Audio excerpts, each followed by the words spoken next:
Já joguei, dirigi.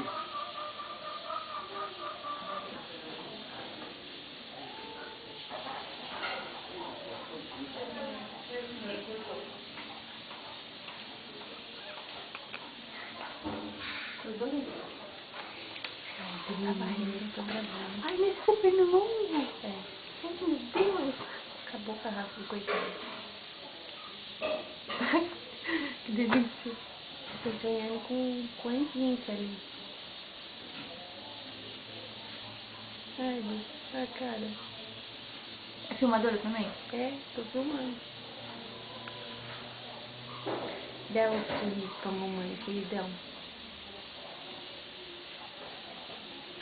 Aí eu tava falando pra minha mãe, ontem a gente tava conversando, né?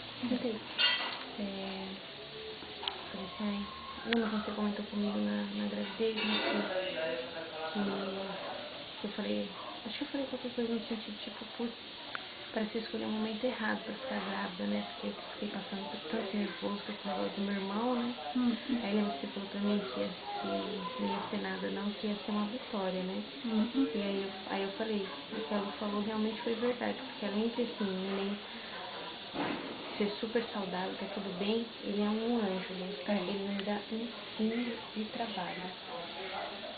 Isso é guloso, mas isso aí, né? Mas assim, ó, pra você ter uma ideia, ontem ele mamou 11 horas, depois mamou 3